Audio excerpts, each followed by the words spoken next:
सब कर्म मल का नाश कर, अरे प्राप्त कर निज आत्मा। जो लीन निर्मल ध्यान में, नम कर निकल परमात्मा। सब नाश कर गण गाति हरि, हरिहंत पद को पालिया। कर नमन उन जिन देव को, यह काव्य पथ अपना लिया।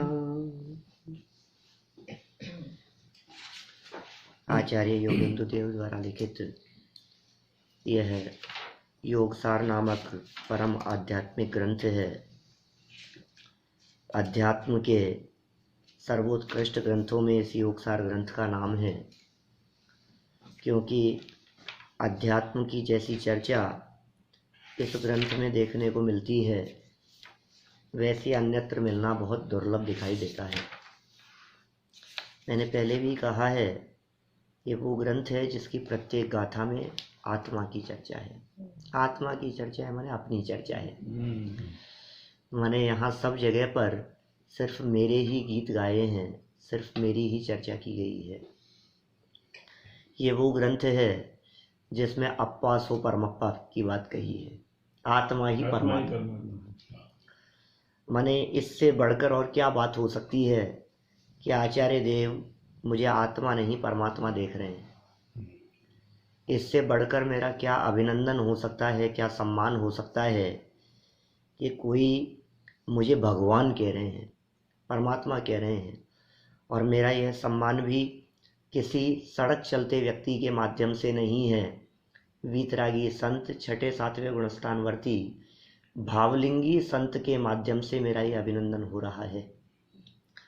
और वे भावलिंगी संत भी कहते हैं कि हम ऐसे ही तेरा अभिनंदन नहीं कर रहे, तो वास्तव में है ऐसा। तो विकल्प मत कर कि कितना बड़ा चढ़ा करके मेरी तारीफ कर रहे हैं, जबरदस्ती ऐसे चढ़ाओ मत मेरे को। कभी कभी होता है ना ऐसा, कोई व्यक्ति बहुत तारीफ कर रहा हो तो हम कहते हैं चढ़ाओ मत जबरदस्ती हमारे को। अरे भाई हम चढ़ा नहीं रहे हैं, तो सच में परमात्मा है।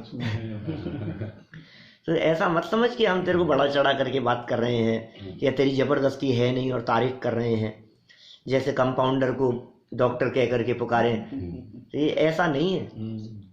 तू संसारी हो और तेरे को मुक्त कह करके पुकारे, ऐसा नहीं है। तू सम्यक दृष्टि हो और मुनि कह करके पुकारे, ऐसा नहीं है। तू मुनि हो और अरहंत कह देवे, तेरी मुनि अवस्था हो और सिद्ध कह देवे तुझे, ऐसा नहीं। तो वर्तमान में, अरे भावी नैगम नय की बात नहीं है, ये तो वर्तमान की बात है। वर्तमान में ही है क्या मैंने भावी नैगम नय से तो बात ही बदल गई। भावी नैगम नय से तो क्या बात करें, भावी नैगम नय से तो सभी सिद्ध होंगे, वो बात नहीं है। यहाँ तो कह रहे हैं वर्तमान में कि साहब द्रव्य दृष्टि से कहो। अरे तो फिर विकल्प करता है, पर्याय दृष्टि और द्रव्य दृष्टि का भेद क्यों करता है? ये भेद करने लायक नहीं है, ये भेद खड़ा करने लायक नहीं है। आज तक अनादिकाल से हमने द्रव्य दृष्टि और पर्याय दृष्टि का जो भेद किया है, उस भेद की वजह से हमारे को परमात्मा पद की प्राप्ति नहीं हुई।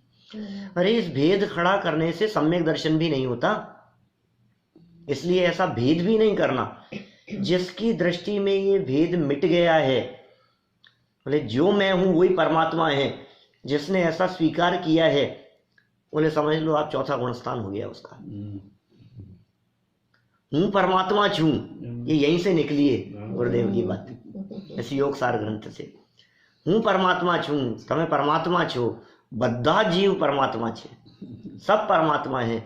और देखो ये सिर्फ कहने मात्र की बात नहीं है, सच में परमात्मा स्वयं को भी अनुभव करते हैं और जगत के सभी जीव भी परमात्मा ही दिखते हैं। हमने कह दिया बस, कहना नहीं, मानते हैं। आपका व्यवहार होता है क्या दूसरे जीव के साथ में ऐसा परमात्मा जैसा?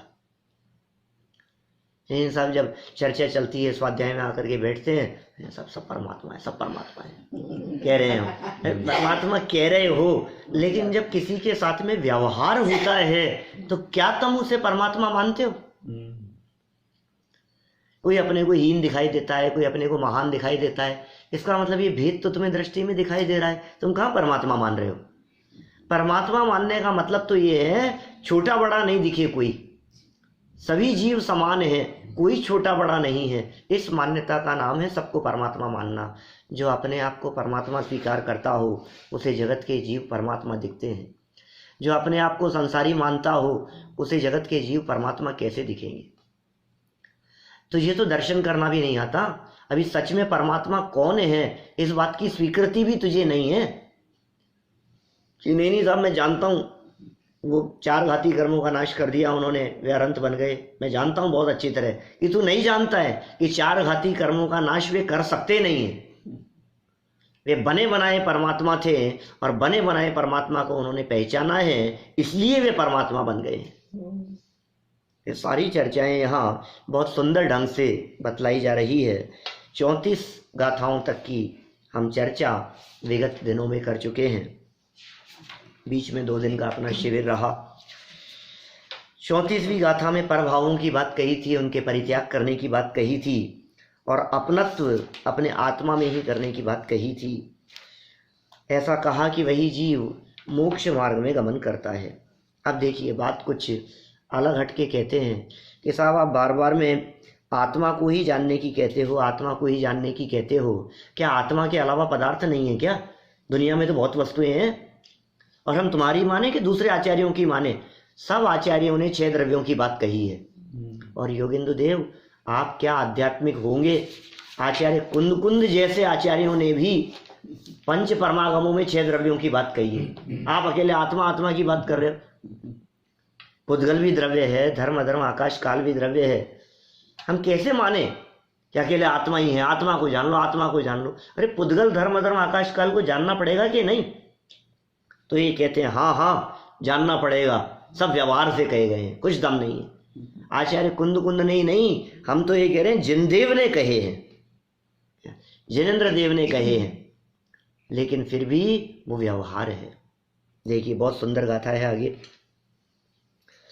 व्यवहार से जिन देव ने छह द्रव्य तत्वार्थ कहे, हे भव्य जन तुम विधि पूर्वक उन्हें भी पहचान लो।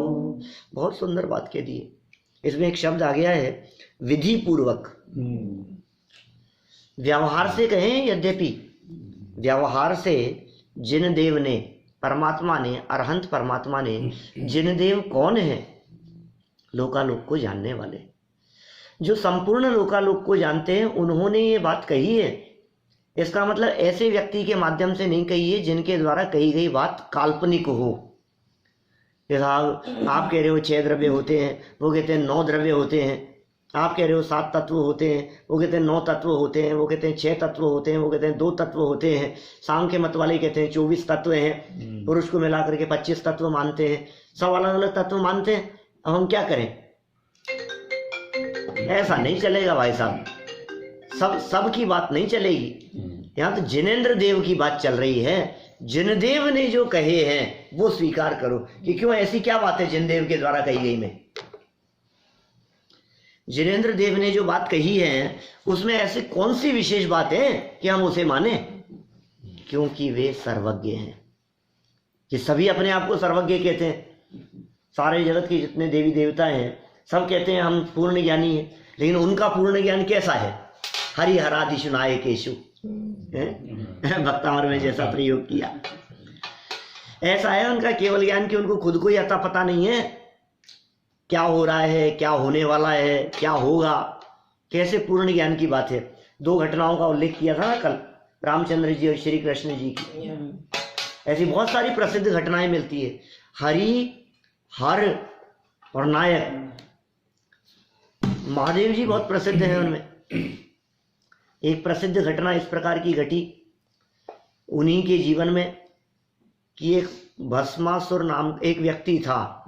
वो उनके पास में आकर के उसने वरदान मांगा क्या कि जिसके ऊपर भी हाथ रखूं वो भस्म हो जाए, और ऐसा वरदान दे दिया उन्होंने महादेव जी कि तू जिस पे भी हाथ रखेगा वो भस्म हो जाएगा। ऐसा आशीर्वाद दे दिया। ठीक है, वरदान दे दिया, लेकिन उनको इस बात का पता नहीं था कि ये व्यक्ति आगे चलकर पार्वती पे ही मोहित हो जाएगा। पार्वती पर मोहित हो गया और महादेव जी के ऊपर ही सर पर हाथ रखने का प्रयास किया। फिर वो आगे भागते फिरे कि उनको भस्म करने के लिए, जिसके सर पे हाथ रखेगा वो भस्म हो जाएगा, ऐसा वरदान दे दिया था। इस बात का यदि पहले से पता होता तो ऐसा वरदान ही क्यों देते। कैसा है उनका ज्ञान। ये बात ऐसे व्यक्तियों द्वारा कही गई नहीं है। हम रामचंद्र जी को भी भगवान मानते हैं, हम हनुमान जी को भी भगवान मानते हैं, किंतु उस अवस्था में नहीं जिस अवस्था में आप मानते हैं। हम जिन देव को मानते हैं, हम अरहंत राम के उपासक हैं, राजा राम के उपासक नहीं है। ऐसे शब्द लिखे दादा ने पश्चाताप में अंतिम चरणों में। कहीं ऐसा नहीं हो कि ये पूरा काव्य लिखा हमने और कोई दूसरे धर्म दर्शन वाले ये कहें कि साहब हमारे भगवान राम को आपने क्या कह दिया, ऐसा कैसे इतना हीन कर दिया उन्होंने, न्याय करना नहीं जानते। और ये पूरी चर्चा ऐसी है ना पश्चाताप में। तो उन्होंने अंतिम चरणों में स्पष्ट किया कि हम भी राम के उपासक हैं, लेकिन राजा राम के नहीं, भगवान राम के उपासक हैं। हम जिन देव के उपासक हैं, वे जिन देव कौन होते हैं? वे जिन देव सर्वज्ञ तो होते ही हैं, वे जिन देव वीतरागी भी होते हैं। उन्होंने जो 6 द्रव्य और 7 तत्व की बात कही है, ये 6 द्रव्य और 7 तत्व की बात उन तत्वों को और द्रव्यों को देख करके कही है। ये काल्पनिक बात नहीं हो सकती है, ये परमार्थ है, ये सच्ची बात है, ये वास्तविक बात है। तो फिर साहब यहाँ तो व्यवहार कह रहे हो आप, भेद करके कहा है इसलिए व्यवहार। जिन देव ने जो 6 द्रव्य और 7 तत्व कहे हैं, कि व्यवहार से कहे हैं, जानने के लिए कहे हैं। हे भव्य जन, तुम आत्मा को तो जानो और विधि पूर्वक उन्हें भी पहचानो। ये साहब हम विधि नहीं समझे। 6 द्रव्यों को पहचानने की क्या विधि है? 7 तत्वों को पहचानने की क्या विधि है? आप जानते हैं इतने वर्षों से स्वाध्याय कर रहे हैं अखिल भाई, उनका यथार्थ स्वरूप पहचानना। एक बात तो ये हो गई, ठीक है, यथार्थ स्वरूप पहचानना। और क्या विधि हो सकती है उनको जानने की? 6 द्रव्य 7 तत्वों को जानने की विधि क्या है? ये तो कह रहे हैं हे भव्य जन, तुम भव्य जन हो। जो सामने बैठे हैं, जिनको उपदेश दे रहे हैं, उनको कह रहे हैं हे भव्य जन, आप भव्य हैं, अल्प काल में मुक्ति की प्राप्ति करने वाले हैं। हम जानते हैं कि तुम्हारे सभी संसार के दुखों का अंत होने वाला है। भव्य हो तुम, पात्रता दिखाई दे रही है। और भव्य कौन होते हैं? ये पीछे लिखी है बात, ये भव्य है। तत्प्रति प्रीति चित्ते न वार्ता ही श्रुता। आपके चेहरे की प्रसन्नता इस बात को दिखा रही है कि वो पात्रता है आप में जो भव्य जीवों में होती है। जो लक्षण भव्य जीवों के होते हैं, वे लक्षण आप में दिखाई दे रहे हैं, हम में दिखाई दे रहे हैं। हम भव्य हैं, ये जिनदेव हमारे लिए कह रहे हैं, ये योगेंदु देव हमारे लिए कह रहे हैं। लेकिन पता है उस भव्य शक्ति की, उस भव्यता की व्यक्तता कब होगी, उस भव्यत्व पने की प्रकटता कब होगी? जब तुम 6 द्रव्य और 7 तत्वों को विधि पूर्वक, हिसाब हम जानते हैं, हमने बालबोध पाठमाला भाग 2 पढ़ी है, 6 द्रव्य वाला पाठ पढ़ा है। हमने भाग 3 में भी 6ठा पाठ पढ़ा है, द्रव्य गुण पर्याय वाला। हम जानते हैं बहुत बराबर 6 द्रव्य कौन कौन से हैं। एक जीव है, पुद्गल है, धर्म है, अधर्म है, आकाश है, काल है, सब पहचानते हैं। कि नहीं, तुम 6 द्रव्यों को पहचानते हो लेकिन विधि नहीं जानते। ये सब विधि बताओ ना क्या है? कि विधि ये है कि जीव अलग है और पुद्गल अलग है। विधि ये है कि 6 द्रव्य न्यारे न्यारे हैं। विधि ये है कि 6 द्रव्यों में एक द्रव्य दूसरे द्रव्य का कर्ता धर्ता नहीं है। ऐसे पहचानने का नाम है विधि पूर्वक पहचानना। 35 गाथा नंबर 35 चल रही है, 35 नंबर गाथा। विधि पूर्वक पहचानो, इसका मतलब क्या है? हिसाब हमने जान लिया, क्या जाना? कि पुद्गल द्रव्य को जान लिया। ये क्या जानते हो? कि जीवों और पुद्गलों को चलने में सहयोगी होता है, चलाता है। अधर्म द्रव्य को पहचान लिया, जीवों और पुद्गलों के गमन पूर्वक स्थिति में सहयोग करता है। आकाश द्रव्य को पहचान लिया, सबको जगह देता है। काल को पहचान लिया कि सबको वर्तना परिवर्तन कराता है। कि तुमने बहुत गलत पहचाना है, विधि पूर्वक पहचानने की बात चल रही है। ये विधि क्या है? कि जीवों और पुद्गलों को चलाता हुआ दिखाई देने पर भी धर्म द्रव्य जीव और पुद्गलों को चलाता नहीं है। ये विधि है। धर्म द्रव्य जीव पुद्गल को चलाते नहीं है, अधर्म द्रव्य जीवों और पुद्गलों को रोकते नहीं है, आकाश द्रव्य स्थान प्रदान करता नहीं है, प्रत्येक द्रव्य अपने अपने में रहता है। ये विधि है, इस विधि पूर्वक जानो। आकाश द्रव्य ने जगह दे रखी है। आकाश में अवगाहना नाम का गुण है कि हाँ आकाश में तो है ही। कार्तिकेय अनुप्रेक्षा में एक ऐसा प्रयोग किया, आकाश में अवगाहना नाम का गुण है, लेकिन धर्म द्रव्य में भी अवगाहना गुण है, अधर्म द्रव्य में भी अवगाहना गुण है, जीवों में भी अवगाहना नाम का गुण है, और पुद्गलों में भी अवगाहना नाम का गुण है। क्या बात कर रहे हो साहब? हम तो सोच रहे थे कि उसी में है। ये सुनो, यदि आकाश में ही होता और धर्म द्रव्य में अवगाहना गुण नहीं होता तो तुम्हें लोक के बाहर रहना पड़ता। सब जगह धर्म द्रव्य है। उसमें भी है ना। यदि जीव द्रव्य में अवगाहना नाम का गुण नहीं होता तो एक सिद्धों में अनंत सिद्ध कैसे आ जाते, अनंत सिद्धों में जैसे कैसे जाकर के सिद्ध मिल जाते। इसका मतलब ये है, एक जीव के क्षेत्र में, उस एरिया में दूसरा जीव आकर के रह सके, उस जीव में, पहले वाले जीव में ऐसा अवगाहना नाम का गुण है। आप आकाश का गुण समझ रहे हो, ऐसा नहीं है। कितनी मार्मिक बात कह रहे हैं। छहों द्रव्यों को जानो, छहों द्रव्यों के गुणों को जानो, उनको स्वतंत्र जानो, एक दूसरे के कर्ता धर्ता नहीं है, भिन्न भिन्न है, एक का दूसरे से किसी प्रकार का कोई संबंध नहीं है। और छह तो जाति अपेक्षा से कहे, एक जीव का दूसरे जीव से कोई संबंध नहीं है, नास्ति सर्वोपि संबंध है। इसका नाम विधि पूर्वक जानना है। ये पद्धति बतला रहे हैं सर। ये पद्धति समझ में आनी चाहिए हमारे को। हम सबको जानते हैं लेकिन मिलावट करके जानते हैं। बोले मिलावट का धंधा अच्छा नहीं है। जहां मिलावट है वहां बदसूरती है, और जहां मिलावट नहीं है वहां सुंदरता है। समय सार एकत्व सुंदर। क्यों है एकत्व सुंदर? क्योंकि सब अपने अपने में है, इसलिए सुंदर है। ये वस्तु का सौंदर्य है, ये प्रत्येक वस्तु का सौंदर्य है, ये सृष्टि का सौंदर्य है। तुम्हें जो सुंदरता दिखाई देती है, गार्डन की सुंदरता दिखाई देती है, झरनों की सुंदरता दिखाई देती है, बाग बगीचों की सुंदरता दिखाई देती है, अरे असली सुंदरता ये है कि कोई किसी में मिला नहीं है।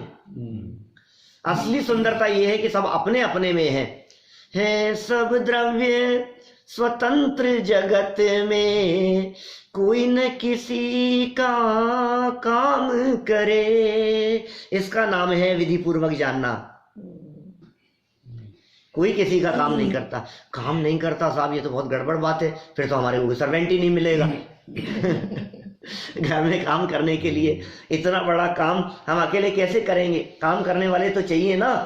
ये तुम चिंता मत करो, कोई किसी का नहीं करता, लेकिन प्रत्येक द्रव्य अपना अपना काम करने में पूरी तरह से समर्थ है।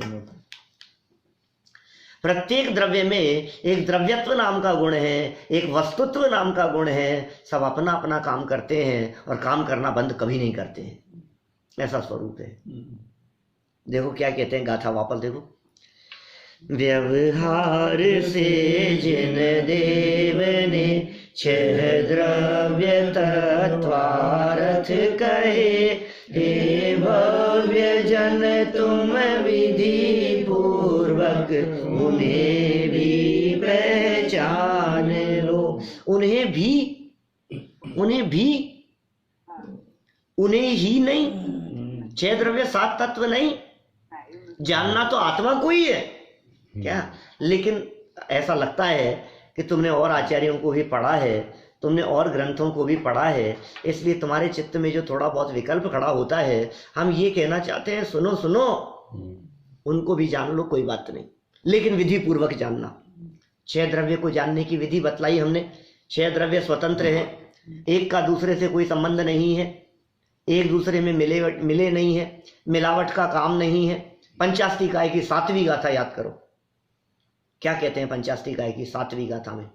अन्नोणम पविसंता, अन्य अन्य में प्रवेश करते हुए दिखाई देते हैं। दिनता उवासम अन्य अन्नस, मेलनता भी है, मिले हुए दिखाई देते हैं। छह द्रव्य एक दूसरे में मिल गए हैं, घुस गए हैं, प्रवेश कर रहे हैं, एक दूसरे के क्षेत्र में दिखाई देते हैं। नित्यम सगम सहाहम न विजहंती, कोई अपने स्वभाव को नहीं छोड़ता। मिले हुए दिखाई देने पर भी एक दूसरे में मिलते नहीं है। अरे 6 द्रव्यों के मूल स्वरूप को मिलने की बात तो छोड़ो, 2 पुद्गल के परमाणु आपस में नहीं मिलते। ये पौद्गलिक प्रकाश का कल एग्जाम्पल दिया था ना, ये पौद्गलिक प्रकाश आपस में नहीं मिलता। आप सब्जी बनाते हैं और उस सब्जी में कितने मसाले मिलाते हैं, सब मिल जाते हैं ना एक दूसरे में। श्रीखंड का एग्जाम्पल दिया है। हाँ बोलो, क्या क्या मिल गया है? मिलता ही नहीं है, मिल ही नहीं सकता है। आप सब्जी को खाते हुए ये नहीं बतला देते हैं मिर्च तेज है, तो मिर्च तो मिल गई थी उसमें, आपको मिर्च अलग कैसे दिख रही है कि इसमें तो नमक डला ही नहीं है? कि आपने कैसे पहचान लिया कि नमक का अपना अलग अस्तित्व है, मिर्च का अपना अलग अस्तित्व है, काली मिर्च का अपना अलग अस्तित्व है, धनिए का अलग अस्तित्व है, सबका अलग अलग अस्तित्व है अपना अपना, और सब अपने अपने में है, और वो लक्षणों से हमें पहचानने में भी आ जाता है। पहचान पा रहे हैं कि नहीं आप उनको? सब द्रव्यों को स्वतंत्र, ये स्वतंत्रता है उनकी, ये द्रव्यों की स्वतंत्रता है, ये स्वरूप की स्वतंत्रता है जो हमारे को पहचाननी पड़ेगी। इस विधि पूर्वक पहचान लो कि ठीक है साहब, पहचान लिया हमने, कोई बात नहीं। अब जब द्रव्य की बात करेंगे तो हम जानेंगे कि स्वतंत्र है। ये कह रहे हैं द्रव्य कोई नहीं, तत्वों को भी विधि पूर्वक पहचानो, तत्वार्थ को भी विधि पूर्वक पहचानो। ये तत्व है, ये अर्थ है, ये जीव है, ये अजीव तत्व है, ये धर्म अधर्म आकाश काल नहीं, ये आश्रय है, ये बंध है, ये संवर है, निर्जरा है, मोक्ष है। सब तत्वों को भिन्न भिन्न पहचानो। और तुम कौन हो? जब भिन्न भिन्न पहचानोगे तो अपने स्वरूप को पहचान पाओगे कि मैं कौन हूं। समझ में आ रही है बात? माने यदि आपने 7 तत्वों को भिन्न भिन्न नहीं जाना तो फिर तुम ऐसा समझोगे मैं वही हूं रागी द्वेषी। तो कौन है? ये गुस्सा करने वाला मैं ही तो हूं। ये कहां उत्पन्न हो रहा है? गुस्सा किसको आता है? जड़ को तो आता नहीं, पुद्गल को तो आता नहीं, मुझे ही आता है ना गुस्सा, मुझे ही तो क्रोध आ रहा है ना। तो किसको पहचान रहे हो आप? आश्रव तत्व की चर्चा कर रहे हो और कह रहे हो यही मैं हूं। तुमने चर्चा किसकी की? क्रोध करने वाला, नाराज होने वाला, बिगड़ने वाला, गुस्सा करने वाला। नहीं नहीं साहब, मैं तो बहुत शांत हूं। अपने आप के स्वरूप को जो तुमने शांत स्वरूप समझा है, ये कहीं संवर तत्वों की मिलावट तो नहीं है जीव तत्व में? मैं मुक्त हूं, परमात्मा मोक्ष में जाकर के विराजमान हो गए हैं, अरहंत भगवान है, सिद्ध भगवान है, वे परमात्मा है। कि नहीं नहीं, मोक्ष तत्व को अलग जानो और जीव तत्व को अलग जानो। और 7 तत्वों को जब अलग अलग जानोगे तो निर्मल पर्याय भिन्न दिखाई देगी, विकारी पर्याय भिन्न दिखाई देगी, और जीव तत्व विकारी और निर्मल पर्यायों से भिन्न एक गायक तत्व दिखाई देगा। न मुझ में विकारी पर्याय हैं, न मुझ में निर्मल पर्याय हैं। पर्याय मात्र से पार यदि आपको देखना है तो आपको क्या करना पड़ेगा? 6 द्रव्य और तत्वार्थों को विधि पूर्वक जानना पड़ेगा। क्या विधि है जानने की? एक बात कहें, एक और विधि है। बोले ये विधि भी वही है जो अब तक बतला रहे थे 34 गाथा में। ये तो दिल बहलाने के लिए हमने कह दिया कि 6 द्रव्य 7 तत्व को भी जान लो। लेकिन क्या होता है 6 द्रव्य 7 तत्व को जानना? जो अपने आत्मा को जानता है उसे 6 द्रव्य और 7 तत्व जानने में आते हैं। अपने आत्मा को जाने बिना न 6 द्रव्य जानने में आते हैं, न 7 तत्व जानने में। कर लो कोई भी कोशिश, कितनी कोशिश करोगे आप जानने की? आप धर्म धर्म आकाश काल को वैसे नहीं जान पाओगे जैसे सर्वज्ञ परमात्मा जानते हैं। लेकिन किसको जानते हैं? आत्मा को ही जानते हैं, लोकालोक दिखते हैं। देखो खैर, विधि की चर्चा भी ये खुद ही कर रहे हैं। आगे 36 नंबर की गाथा में, 36, 37, 38 इन गाथाओं में ये विधि की चर्चा बतला रहे हैं। 6 द्रव्य और 7 तत्वों को जानने की क्या विधि है, क्या पद्धति है, उसकी चर्चा इन्होंने यहाँ की है। 36 नंबर गाथा पढ़ते हैं हम लोग। हे आत्मा बस एक चेतन, आत्मा ही सारे हैं, बस और सब है अचेतन, यह जान मुनि जन शिव लहे। क्या कह रहे हैं? है आत्मा बस एक चेतन, चेतन आत्मा वही सारे हैं। 6 द्रव्यों में, 7 तत्व में, चेतनता कहाँ है ये बतलाओ, कि सिर्फ आत्मा में ही चेतनता है, बस और सब है अचेतन। ये जानो, ये विधि है, ये विधि है। क्या चेतन चेतन है, और सब बाकी के जो 5 द्रव्य और कहे हैं कि कुछ नहीं जानना है उनमें। क्या जीव जुदा, उद्गल जुदा, बस जुदा जानना है। जुदा जानने का नाम जानना है, और कुछ नहीं जानना। मैं चेतन हूं और बाकी सब अचेतन है। दौलत राम जी ने नहीं कही ये विधि। उद्गल नभ धर्म अधर्म काल, इनते न्यारी है जीव चाल। क्या कितना स्पष्ट शब्दों में कह दिया।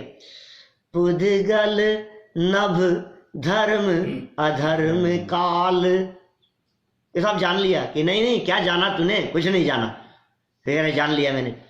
उद्गल नभ धर्म अधर्म काल, इनते न्यारी है जीव चाल। ताको न जान विपरीत मान, करी करे देह में निज पहचान। उसको तो जाना नहीं तूने, सबको जान लिया, लेकिन जीव की चाल उन सबसे न्यारी है। मैं चेतन हूं। देखो, सारे जगत के पदार्थों में एक विशेषता है कि उनमें प्रमेयत्व नाम का गुण है, कि वो जानने में आते हैं। और मैं एक ऐसा तत्व हूं जिसमें प्रमेयत्व ही नहीं, ज्ञान नाम का गुण भी है। मैं जानता भी हूं, मैं जानने वाला तत्व हूं, मैं जान सकता हूं, ऐसा तत्व हूं। जान सकता हूं इतना ही नहीं, प्रमेयत्व नाम का गुण भी है। आप सोचिए, आत्मा में ज्ञान नाम का गुण तो हो और प्रमेयत्व गुण ना हो तो क्या होगा? सबको तो जानेगा, लेकिन अपने आप को नहीं जान पाएगा। क्योंकि जानने का गुण है तो जानता हूं, लेकिन जानने में आने का गुण कि बोले वो भी है मुझ में, इसलिए मैं जान भी सकता हूं और जानने में आ भी सकता हूं। प्रमेयत्व गुण है। ये प्रमेयत्व गुण ये बतला रहा है कि हम अपने आप को जान सकते हैं। तू कहता है नहीं साहब, आत्मा जानने में नहीं आ रहा है, आत्मा कैसे जानने में आए? क्या बात कर रहा है? आत्मा खुद ही ये कह रहा है कि मैं जानने में आ सकता हूं।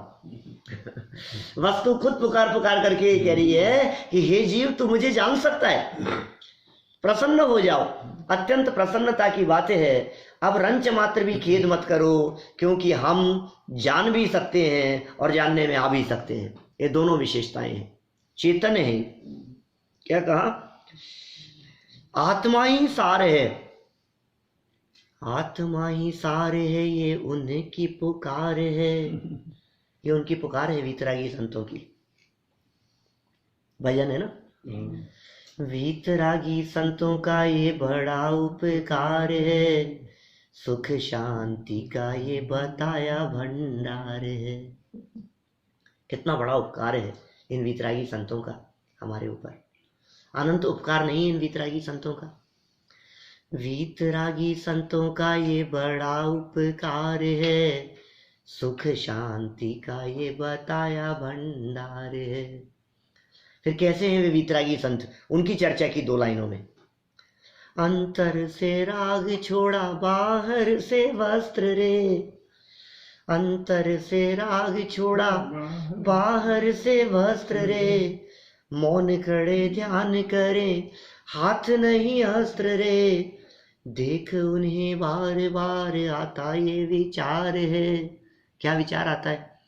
सुख शांति का ये बताया भंडार है। अब देखो ये बात कहते हैं, क्या कहते हैं आगे वाले छंद में, उस भजन में। भजन की पंक्ति बतलाता हूं। आत्मा का चिंतन है वाणी में आत्मा।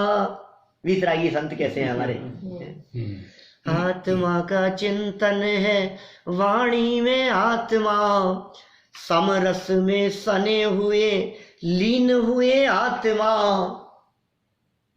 और इस छंद की अंतिम लाइन जिसके लिए मैंने बात कही है, क्या कहा अभी 2 लाइनों में? क्या कहा? आत्मा का चिंतन है वाणी में आत्मा, समरस में सने हुए लीन हुए आत्मा। अरे आत्मा ही सार है ये उनकी पुकार है, आत्मा ही सार है ये उनकी पुकार है, सुख शांति का ये बताया भंडार है।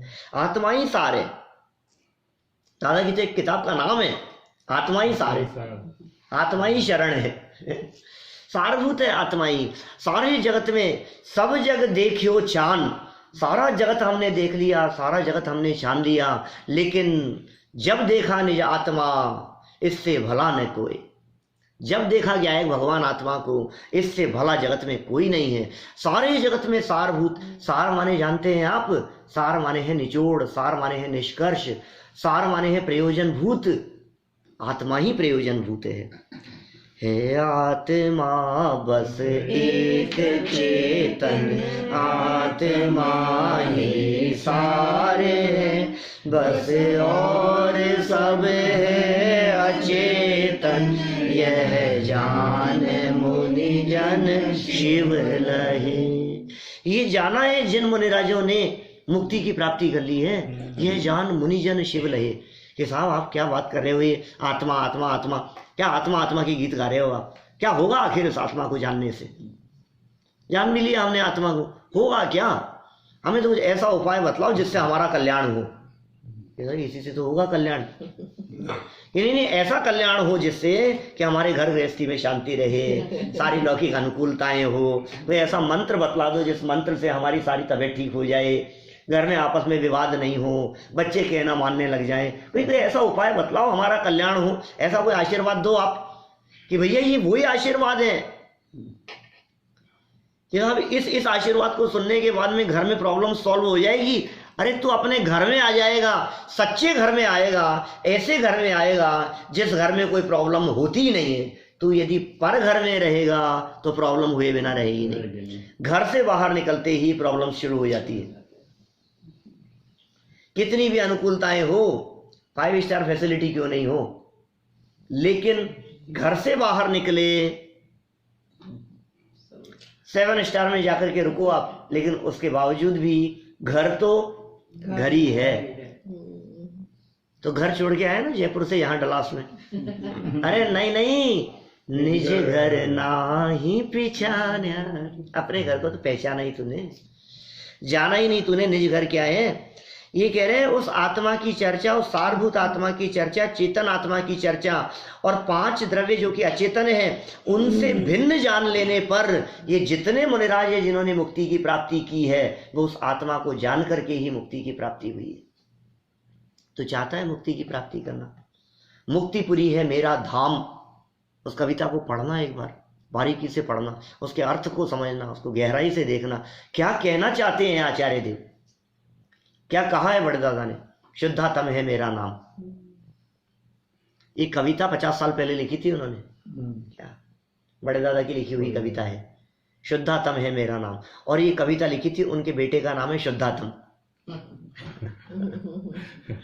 शुद्धात्म प्रकाश SP वाली, उसके लिए लिखी थी ये कविता, शुद्धात्म है मेरा नाम मात्र जानना मेरा काम। फिर वो बालबुद्ध पाठमाला के अंदर रख दी भाग 1 में, और हम पढ़ते हैं तो सच में ये उनका नाम ही शुद्धात्म नहीं है, उनके सुपुत्र का नाम शुद्धात्म नहीं है, हमारा असली नाम भी शुद्धात्म है।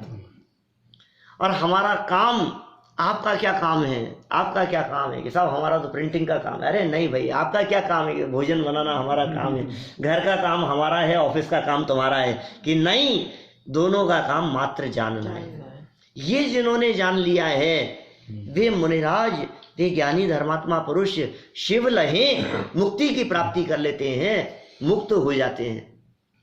देखिए पराधीनता में तो स्वप्न में भी सुख नहीं है। हर जीव मुक्त होना चाहता है, हर व्यक्ति मुक्त होना चाहता है। प्रत्येक जीव का स्वभाव अंदर से ऐसा है कि वो मुक्त होना चाहता है। पराधीनता में रहते हुए उसे छटपटाहट होती है। जहाँ बाउंडेशन हो, जहाँ दबाव हो, जहाँ प्रेशर हो, कितना आकुलता होती है, टेंशन होती है यार, बहुत पीड़ा है उसमें। ये कह रहे मुक्ति की प्राप्ति होती है। शिव कल्याणकारी अवस्था, परम मुक्ति की अवस्था कैसे होती है, किनको होती है? मुनिराजों को होती है, और यह जान करके होती है। क्या जान करके होती है? एक तो है चेतन आत्मा, और दूसरा होगा पुद्गल कि नहीं नहीं, कि धर्म कि नहीं, अधर्म कि नहीं, अरे एक शब्द दो, मुझसे भिन्न, बस अचेतन, इसके अलावा कुछ नहीं। यह जान मुनिजन शिव लहे। कितनी सुंदर बात कह दी है, संसार सागर से वे पार हो जाते हैं। इसलिए क्या करें बोलो? मुनिराजों का तो एग्जाम्पल दे दिया, अब तुम्हें उपदेश दे रहे हैं, इसलिए तुम भी यही काम करो। क्या? इसलिए जो काम मुनिराज ने किया है, और जिस काम से मुनिराजों को मुक्ति की प्राप्ति हुई है, हे भव्य जीव तुम भी वही काम करो, और वही काम करो। ये बात आगामी गाथा में कह रहे हैं, 37 नंबर गाथा देखो।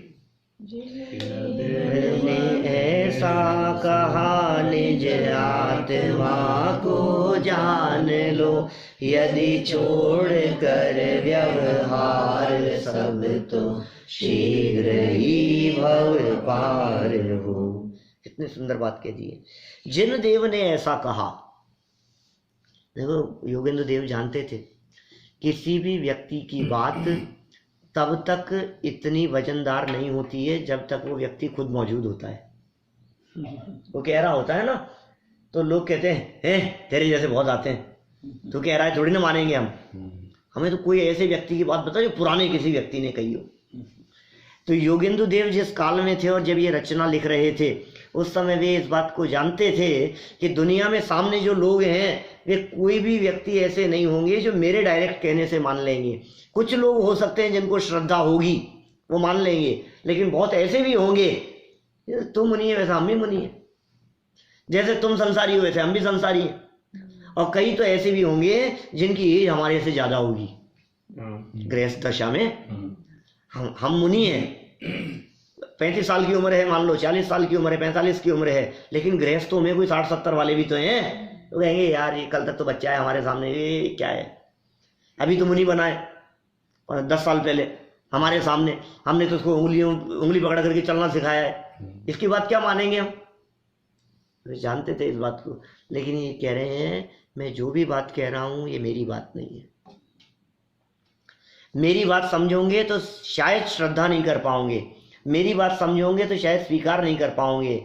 ये बात जिन देव ने कही है, ये बात जिनेंद्र देव ने कही है, ये रागियों की नहीं वीतरागियों के द्वारा कही गई बात है। ये उन वीतरागी जिनेंद्र देव के द्वारा कही गई बात है जो अकेले वीतरागी ही नहीं सर्वज्ञ भी हैं। और ये दो ऐसी यूनिक विशेषताएं हैं जो साथ में मिल जाती है तो 100% सत्य हो जाती है बात, वीतरागता और सर्वज्ञता। इतनी यूनिक है ये दोनों बातें, इन दोनों का कॉम्बिनेशन, वीतरागता का और सर्वज्ञता का, ये ऐसा कॉम्बिनेशन है जो कही गई बात को 100% सत्य सिद्ध करता है। ये ऐसा कॉम्बिनेशन है, इनमें से एक को भी कम कर दो, वीतरागी नहीं है सर्वज्ञ है अकेले, कोई जरूरी नहीं कि जो बात कह रहे हो वो सच्ची होगी। राग द्वेष होंगे तो हो सकता है, आप पता नहीं कुछ का कुछ कह दो, कोई भरोसा नहीं है आपका, जानने के बावजूद भी पता होते हुए भी आप गलत कह सकते हो क्या, कि नहीं साहब सर्वज्ञ तो नहीं है लेकिन वीतरागी है क्या, तो आप तो कोई दिक्कत नहीं है ना, तुम्हें पता ही नहीं है तुम बताओगे क्या? अकेली वीतरागता क्या करेगी? माने वीतरागी भी है और सर्वज्ञ भी है, सर्वज्ञ होने से सब कुछ जानते भी हैं, और वीतरागी होने से किसी प्रकार का कोई राग द्वेष भी नहीं है, इसलिए सही बात जानते हैं, और राग द्वेष नहीं होने से जो कहेंगे सही ही कहेंगे। ये बात जिनदेव के द्वारा कही गई बात है, शंका मत करना इसमें। जिन वच में शंका न धार, जिनेंद्र देव के वचनों में शंका नहीं। दौलत राम जी की छेड़ाला, कभी अवसर मिलेगा तो करेंगे चर्चा, छेड़ाला चलाएंगे, इतनी मार्मिक है। जिनेंद्र देव के वचनों में शंका नहीं, जैसा जिनेंद्र देव कह रहे हैं उसे स्वीकार करना। हल्का ग्रंथ नहीं है, छोटा समयसार का है क्या, गुरुदेव छोटा समयसार कहते थे, गागर में सागर भर दिया है, सारे समयसार का सार आ गया है उसमें। सम्यक्त्व की जो महिमा बतलाई है, सम्यक ज्ञान की जो चर्चा की है, व्रतों की जो चर्चा की है, मुनिराजों की जो चर्चा की है, भेद विज्ञान की जो चर्चा की है, मिथ्यात्व के ऊपर जिस प्रकार से चोट मारी है, हमें तो ऐसा लगता है 4 गति के दुखों का वर्णन है। साहब क्या दम है, अरे छेड़ाला है, क्या क्या बच्चों की बात है, छेड़ाला 4 गति के दुखों, किसने कहा 4 गति के दुखों का वर्णन है छेड़ाला में? दौलत राम जी ने वो मार्मिक बात कही है छेड़ाला के प्रारंभ में कि 4 गति में दुख नहीं है। क्या बात कर रहे हो आप, 4 गति में दुख नहीं है, ये कहाँ का है छेड़ाला में? भूल आपको भरमतवादी, यहां से शुरू करते हैं बात। नरक की बात नहीं कर रहे हैं, वो कह रहे हैं नरक में दुख नहीं है, तो अपने आप को भूल गया है इसलिए दुखी है। क्या नरक में जाने की वजह से दुखी है? सारा जगत छेड़ाला को पढ़ पढ़ करके ये कहे, तिल तिल करे देह के खंड, असुर बिड़ावे दुष्ट प्रचंड, सिंधु नीर ते प्यास न जाए, तोपण एक न बूंद लहाए, 3 लोक को नाज झुकाए, मिटे न भूख कणा न लहाए।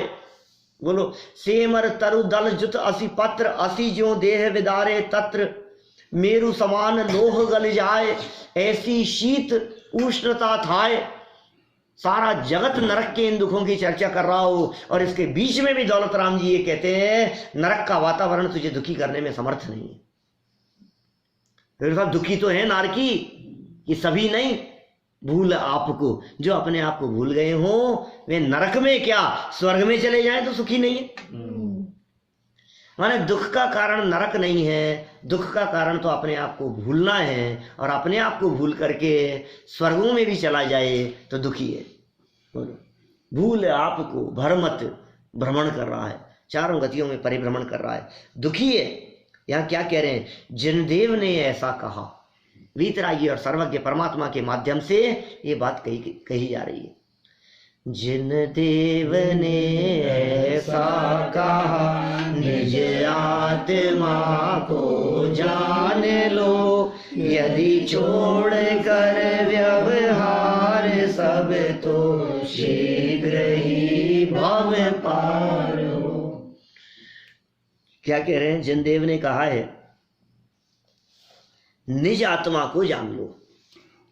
आत्मा को जान लो ये नहीं, अब शब्दों में थोड़ा सा वजन दे रहे हैं, निज आत्मा को जान लो, क्योंकि दुनिया में आत्मा को जानने की चर्चा करने वाले भी कई लोग हो गए हैं आजकल। यहाँ तक कि कई वैज्ञानिक भी ऐसे हैं जो आत्मा को जानने की बात करने लगे हैं, आत्मा को पकड़ने की बात करने लगे हैं, लेकिन कहाँ पकड़ते हैं? अपनी आत्मा को नहीं, क्या दूसरों की आत्मा को। ऐसे ऐसे एक्सपेरिमेंट करने लगे हैं कि वो ऐसा ग्लास का वो बनाया और उसके अंदर एक मक्खी और वे जानवर और किसी को, और हम देखते हैं कि अब ये मरेगी तो इसकी आत्मा कहीं पकड़ लेंगे, अपन उस आत्मा को फिक्स कर लेंगे, बांध दिया हमने आत्मा को। अब कई ऐसे तांत्रिक लोग भी हैं जो दूसरों की आत्मा को पकड़ने की बात करते हैं, तंत्र मंत्र के माध्यम से। किसी में भूत व्यंतर आदि की बाधाएं ऐसी दिखाई देती हो तो ऐसे लोग मिलते हैं ना बहुत, जो आत्मा को कीलित कर देते हैं, आत्मा को पकड़ लेते हैं, आत्मा को पकड़ने की चेष्टा करते हैं। ऐसे नहीं, इस प्रकार नहीं, दूसरों के आत्मा की बात नहीं है यहाँ तो कह रहे हैं अपनी आत्मा को जान लो। भाई साहब, पर को जानने में पराधीनता है और अपने को जानने में स्वाधीनता है। पर को यदि आपको जानना होगा तो न मालूम कितने तरह के रेस्ट्रिक्शन हो सकते हैं उसमें, लेकिन अपने को जानना है, मैं जानने वाला और मैं ही जानने में आने वाला, कहाँ पराधीनता का काम है। क्या कहा? निज आत्मा को जान लो, अपनी आत्मा को जान लो। कि साहब कैसे जाने? कि सुनो, छोड़कर व्यवहार, यदि छोड़कर व्यवहार, सब व्यवहार को छोड़कर यदि आपने आत्मा को जाना है, निज आत्मा को जाना है, सारे व्यवहार को छोड़कर आत्मा को जाना है, तो अल्प काल में शीघ्र ही भव से पार हो जाओगे। अब ये व्यवहार छोड़ना मतलब क्या है, ये नहीं समझ में आ रहा। यदि छोड़कर व्यवहार माने क्या चीज है? बोलो। ये कह रहे हैं, एक अर्थ तो अभी हमने बतलाया है 35 नंबर की गाथा में, व्यवहार से 6 द्रव्य तत्वार्थ कह दिया ना हमने, और व्यवहार छोड़ने की बात कर रहे हैं, इसका मतलब 6 द्रव्य से लक्ष्य हटाने की बात कर रहे हैं। 7 तत्व कहे हमने, व्यवहार से जिन देव ने 6 द्रव्य तत्वार्थ कहे, 35 नंबर गाथा में कहा। व्यवहार से जिनेन्द्र देव ने 6 द्रव्य कहे हैं और 7 तत्व कहे हैं। तत्वार्थ कहें, व्यवहार से कहें। और ये यहाँ 37 नंबर गाथा में कह रहे हैं छोड़ कर व्यवहार सब, वो सब व्यवहार से कहे थे और यहाँ कह रहे हैं छोड़ कर व्यवहार सब। तो फिर साहब अभी तो आपने जानने की बात कही थी कि इसीलिए जानने की कही थी, ये जानने लायक नहीं है। जानेंगे नहीं तो छोड़ेंगे कैसे? जानेंगे नहीं तो छोड़ेंगे कैसे? बिन जाने थे दोष गुणन को कैसे तजिए और कैसे गहिए, बिना जाने हुए कैसे छोड़ेंगे और कैसे ग्रहण करेंगे। ये 6 द्रव्य और 7 तत्व रूपी व्यवहार को छोड़ने की बात कर रहे हैं। 6 द्रव्य और 7 तत्व की तरफ से जो उठने वाला विकल्प है, उस विकल्प को तोड़ने की बात कर रहे हैं। पुद्गल के संबंध में विकल्प नहीं, पुद्गल को पुद्गल जानो बस, और कुछ नहीं। क्या बात कर रहे हो आप? इससे ज्यादा क्या? पुद्गल को पुद्गल जानेगा तो कोई विकल्प खड़ा नहीं होगा, और पुद्गल को पुद्गल नहीं जान करके एक को सुगंधित एक को दुर्गंधित जानेगा तो फिर उससे राग और उससे द्वेष खड़ा होगा। बोलो, ये जानने की विधि बतला रहे हैं। व्यवहार से जिनको कहा है उनको छोड़ दो, छोड़कर व्यवहार। और फिर गुरुदेव की शैली में यदि बात करो तो फिर ये सब व्यवहार है क्या? व्रत, शील, संयम, दान, पूजा, भक्ति आदि ये सब व्यवहार है, कुछ दाम नहीं है। ये सब जड़ की क्रिया है, ये सब देह की क्रिया है, ये सब पराश्रित क्रियाएं होने से व्यवहार है। इनको व्यवहार क्यों कहा है? व्रत, शील, संयम आदि को व्यवहार क्यों कहा गया है? पराश्रित होने से व्यवहार कहा गया है, पर की क्रिया होने से व्यवहार कहा गया है, जड़ाश्रित क्रिया होने से व्यवहार कहा गया है। उपवास किया, व्रत किया, संयम का पालन किया, दान दिया। निश्चय से दान क्या हो सकता है बताओ? ये जो आपने दान दिया है ये तो जड़ की क्रिया है ना, लेने देने की क्रिया। और दादा ने तो कितना सुंदर तर्क दिया वो त्याग धर्म के प्रकरण में। देने वाला भी चाहिए और लेने वाला भी चाहिए। दोगे किसको? साहब मैं दान देना चाहता हूं, कोई मिल नहीं रहा है, लेकिन किसको दूं? तो व्यक्ति चाहिए कि नहीं सामने? अच्छा, लेने वाला भी है और देने वाला मैं हूं, लेकिन क्या दिया जाना है वो वस्तु ही नहीं है तो क्या दोगे? तो फिर कैसे? दान इतनी पराधीन क्रिया है जिसमें 3 बातें चाहिए, देने वाला, लेने वाला और वस्तु। और त्याग इतनी स्वाधीन क्रिया है कि कोई पीछे संभालने वाला हो चाहे नहीं हो, क्या फर्क पड़ता है? हमने त्याग दिया। त्याग के लिए यह भी अनिवार्यता नहीं कि वस्तु चाहिए, वस्तु नहीं हो उसका भी त्याग किया जा सकता है, अपने पास में नहीं हो उसका भी त्याग किया जा सकता है। ऐसा ब्रह्मचर्य व्रत ले लिया, बाल ब्रह्मचारी, ये क्या किया कि शादी करने का त्याग किया, पत्नी का त्याग किया कि पत्नी तो थी ही नहीं तो त्याग कैसे किया? नहीं करने का त्याग, नहीं ग्रहण करूंगा, इसका नाम त्याग है। दान की चर्चा हो, चाहे उपवास की चर्चा हो, चाहे व्रत, शील, संयम आदि की चर्चा हो, सब व्यवहार है। और ये कह रहे हैं छोड़ो, छोड़ो दान देना। क्या कह रहे हो? छोड़ो उपवास करना। ये जब व्यवहार छोड़ने की बात कह रहे हैं, थोड़ा सा आगे बढ़ करके देखो तो ऐसे लगने लगता है कह क्या रहे हो आप? छोड़ो उपवास करना, बहुत कर लिया उपवास। क्या बात कर रहे हो? छोड़ो व्रतादिक का पालन करना, बहुत कर लिया। साहब क्या बात कर रहे हो आप? छोड़ो भक्ति करना, पूजन करना, बहुत कर लिए विधान, अब कोई विधान नहीं होगा। छोड़ो शास्त्र पढ़ना, बहुत पढ़ लिए। ये क्या बात कर रहे हो? कि व्यवहार है, सब व्यवहार, इसलिए छोड़ने की बात कर रहे हैं। साहब सब छुड़ाओगे आप? कुछ तो धर्म ध्यान करने दो। अरे इसका नाम धर्म ध्यान है ही नहीं, जैसे तू धर्म ध्यान समझ रहा है। जिसको छोड़ने की हम बात कर रहे हैं, ये सब व्यवहार था, ये सब पर था, ये सब धर्म नहीं था, इसलिए छोड़ने की बात कर रहे हैं। हम व्यवहार छोड़ने की बात कर रहे हैं, हम धर्म छोड़ने की बात नहीं कर रहे हैं। इस व्यवहार का नाम धर्म नहीं है, जिस व्यवहार को हमने धर्म समझ लिया है। हमने ऐसा समझ लिया ये धर्म हो रहा है, ये धर्म हो रहा है, ये धर्म हो रहा है। ये कह रहे हैं छोड़ व्यवहार सब, सारे व्यवहार को छोड़ दे।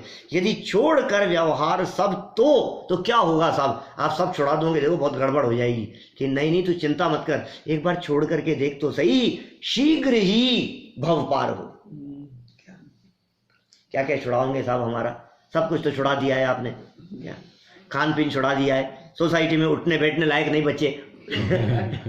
लोग ऐसी शिकायत करते हैं भाई साहब, कई लोग ऐसी शिकायत करते हैं कि जब से आपके साथ ये स्वाध्याय में आना शुरू किया है हमने, जब से आगे प्रवचन सुनना शुरू किया है हमने, क्या हमारे सारे पार्टी में उठना बैठना सब छूट गया हमारा, सब छुड़ा दिया आपने। क्या अब वहां जाते हैं तो भी एंजॉय नहीं कर पाते। कल कह रहे थे मेरे को अमित भाई, क्या ये क्या करें, वहां गए भी हम, वहां जाते भी हैं, लेकिन जाते हैं तो भी अब मजा ही नहीं आता हमारे को। ये सब क्या छुड़ा दिया आपने, ये क्या कर दिया आपने। रस नीरस हो जात तत्क्षण, अक्ष विषय न सुहावे, जब निज आत्म अनुभव आवे। वह आत्मा का रस ही अलग प्रकार का है। चढ़ती उम्र के सब रस नीरस हो जाते हैं। ये कह रहे हैं जब ये रस आता है, एक बार ये आत्मा का रस चढ़े तो सही। 30 साल की उम्र में महावीर स्वामी दीक्षा लेकर के निकल गए। बोलो, वो आत्मा का रस, वो अतीन्द्रिय आनंद का रस, वो रस जब आएगा तो ये व्यवहार का रस अपने आप ही छूट जाएगा। ये व्यवहार छोड़ना नहीं, छूट जाएगा। कब छूटेगा, छोड़ने लायक है, ये बात पहले समझ, पहले इस बात को स्वीकार करके छोड़ने लायक है। ये क्या कह रहे हैं, यदि छोड़कर व्यवहार सब व्यवहार, ये सब थोड़ा बहुत तो रख लेने दो साहब। उपवास आदि छोड़ दी। पहले साहब मैं इतने क्रियाकांड में उलझा रहता था, आपको क्या बतलाऊं। पहले इतना बस इतने माला का जाप करता था, इतना ये करता था, इतना भक्ति करता था, विधान तो इतने करता था जिसके हद नहीं है, बहुत ज्यादा। इतने अनुष्ठान में, इतनी क्रियाओं में प्रतिक्रमण करता था, ये करता था, जाप करता था, पाठ करता था, सामायिक पाठ बोलता था। इतनी क्रियाएं सुबह से लेकर के शाम तक मेरी चलती रहती थी, बहुत चलती रहती थी। और अब स्वाध्याय करता हूँ, अब ऐसा लगता है वो सब छोड़ दी, ये बस ये एक रहने दो बस। क्या ये कह रहे सब छोड़ने लायक है, सब, एक भी नहीं, एक भी क्रिया ऐसी नहीं है जो बनाए रखने लायक हो। कुछ भी बनाए नहीं रखना है, छोड़कर व्यवहार सब। तेरा जो अंदर में थोड़ी बहुत तन्मयता है इस थोड़े बहुत व्यवहार के प्रति, उससे काम नहीं चलेगा। ये सब व्यवहार छोड़ तो क्या होगा ये बताओ, मिलेगा क्या ये बतलाओ। सब छुड़ा करके दोगे क्या, कि पहले छोड़, विकल्प मत कर, कि मिलेगा क्या। शीघ्र ही भव पार हो, भव से पार हो जाओगे, ये मिलेगा भाई साहब। संसार के दुखों का अंत हो जाएगा, ये मिलेगा। तुम्हें पता नहीं है क्या चीज मिलने वाली है। तुम्हें पता नहीं है राई की ओट में पहाड़ है। तुम्हें पता नहीं है इस पर्याय के पार अंदर कौन बैठा है। गायक बैठा हुआ है, भगवान बैठा हुआ है, 3 लोक का नाथ बैठा हुआ है। राई की ओट में पहाड़ जैसा है। एक समय की पर्याय के पीछे वो भगवान आत्मा, त्रिकाली ध्रुव गायक परमात्मा, 3 लोक का नाथ, अनादि अनंत ध्रुव परमात्मा, वो एक क्षण मात्र की पर्याय के पीछे ओझल हो रहा है। क्या हो गया है। एक समय की पर्याय उत्पन्न होती है और उत्पन्न होती हुई पर्याय पर ऐसा मुग्ध हो जाता है कि उस पर्याय की ओट में क्या है, भगवान आत्मा नहीं दिखाई दे रहा है। छोड़कर व्यवहार सब, तो क्या होगा, शीघ्र अल्प काल में भावी निर्वाण भाजनम, अल्प काल में भवेद भव्यो भावी निर्वाण भाज। ये भावी निर्वाण भाजनम का अर्थ ऐसा नहीं है कि कभी ना कभी होगा, ऐसा नहीं है इसका अर्थ अखिल जी। ये भावी निर्वाण भाजनम का अर्थ ये ऐसा नहीं है बाबूजी, क्या कि कभी ना कभी होगा। भव्य की व्याख्या तो हम ऐसी समझते हैं, जो कभी ना कभी मोक्ष जाएंगे उन्हें भव्य कहते हैं। सुनो, कभी ना कभी मोक्ष जाएंगे ऐसे भव्य जीव तो 2 इंद्रियों में, 4 इंद्रियों में, नरकों में, न मालूम कहाँ कहाँ रुल रहे हैं। असंगी पंचेंद्रिय है, पेड़ पौधे हैं, कीड़े मकोड़े हैं, कभी न कभी जाएंगे। अरे हम तो रुचिपूर्वक चर्चा सुन रहे हैं, हम तो अल्प काल में जाने वाले हैं। ये शीघ्र शब्द का प्रयोग कर रहे हैं, अब देर नहीं है। प्रभु जी अब ना भटकेंगे संसार में, अब अपनी हो, अब अपनी खबर हमें हो गई। अब तक क्यों भटक रहे थे ये बताओ। भूल रहे थे निज वैभव को, पर को अपना माना, इसलिए भटक रहे थे। क्या करें, अपना वैभव देखा ही नहीं हमारे, दिखाई नहीं हमारे को, हमें अपना वैभव नहीं दिखाई दिया। हम अपनी संपत्ति को भूल गए। संपत्ति तो है हमारे पास में, वो रत्न जिसके पास में पड़ा हुआ है और पहचान नहीं है।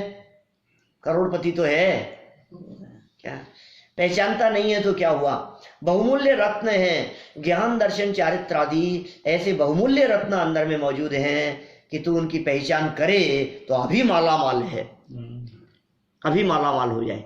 होना नहीं है अभी, बनना नहीं है, बना बनाया मौजूद है। भगवान बनना नहीं है, परमात्मा होना नहीं है। तू परमात्मा है तो अभी परमात्मा है, तू अभी गायक है।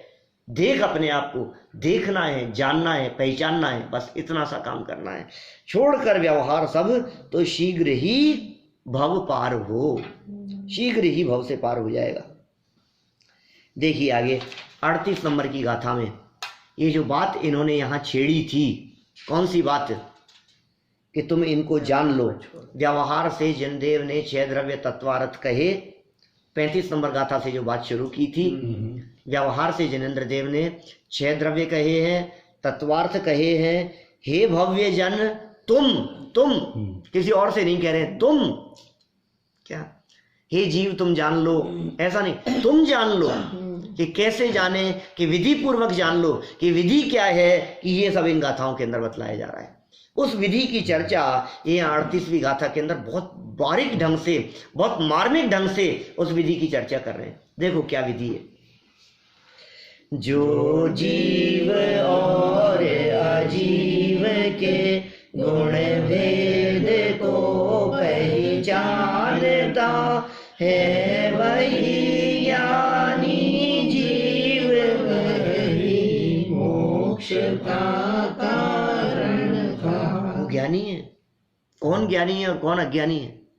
तो हमने बहुत शास्त्र पढ़ लिए, अरे बहुत घूमते हैं ऐसे ज्ञानी, शास्त्र पाठी ज्ञानियों की बात नहीं है यहाँ। अपने आत्मा को जानता है कि नहीं सब वो तो नहीं जानता। समय सार का मर्म समझा सकता हूं मैं, क्या समझाएगा? तूने खुद ने ही नहीं जाना, फिर क्या मर्म समझाएगा? मर्म कौन जानता है? ज्ञानी कौन है? पोथी पढ़ पढ़ भावरा ज्ञानी भयाने कोय, और 2.5 अक्षर आत्म के पढ़े सो ज्ञानी होए। क्या? सबको तो जाना निज को न जाना। सब पढ़ लिया, सब जान लिया, खूब पढ़ा है, खूब ज्ञान प्राप्त कर लिया, बोले ये ज्ञानी का लक्षण नहीं, इसे ज्ञानी नहीं कहते। विधि क्या है 6 द्रव्यों को जानने की? जीव और अजीव के गुण भेद को पहचानता। बोलो क्या कह रहे हैं? जीव को पहचानो और अजीव को पहचानो। ऐसा पहचान लिया हमने, अरे गलत पहचाना है तूने, गुण भेद से पहचान। मैं जीवित हूं, कितना सुंदर दिख रहा हूं मैं जीवित हूं, ये शरीर वाला दिखाई दे रहा है, मैं जीवित हूं जिसका 60 किलो वजन है। अरे तू गुण भेद से पहचान। क्या? आत्मा का वजन नहीं है, आत्मा में वेट नहीं होता। क्या? अच्छा, किसी उसके ऊपर क्या बोलते हैं, तराजू पर आत्मा को रखें तो कुछ वजन आएगा कि नहीं आएगा? वजन है कि नहीं? कैसे रखें बोलो? अच्छा, कोई ऐसा कल्पना करें अपन कि एक सिद्ध परमात्मा को तोलना है अपने को, कि सिद्धों का वजन कितना है, आत्मा का वजन कितना है, तो तोल सकते हो कि नहीं? नहीं तोल सकते। आत्मा का कोई वजन नहीं है। आप कह रहे हो कोई वजन नहीं है, मैं कह रहा हूं 3 लोक में सबसे ज्यादा वजनदार तत्व है। वो वाला वजन नहीं, किलो वाला वजन नहीं है। क्या?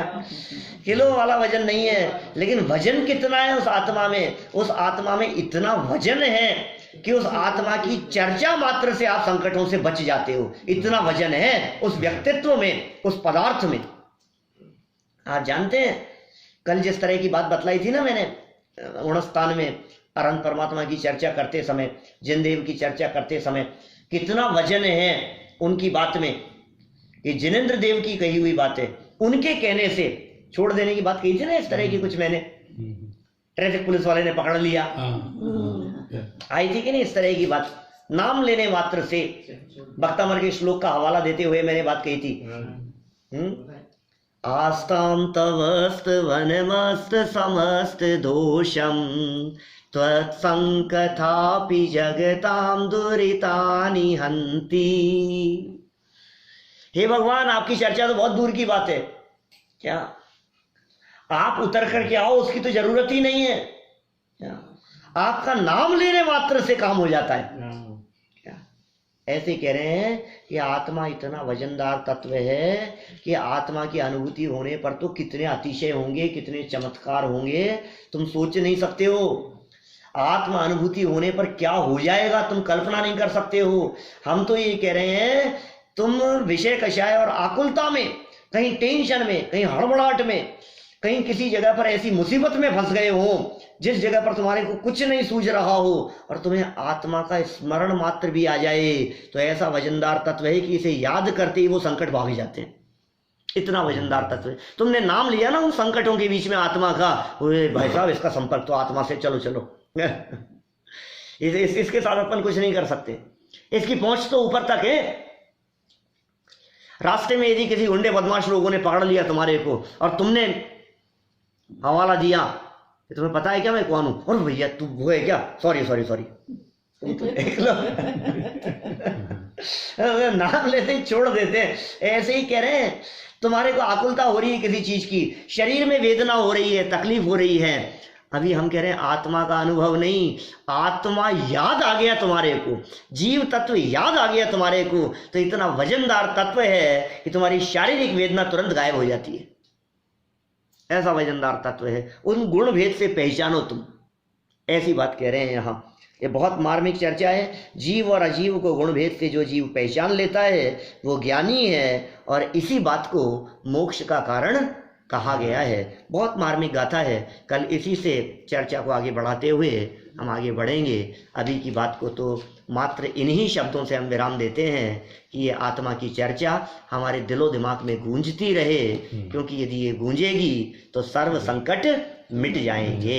ये संकट मोचन विधान चल रहा है।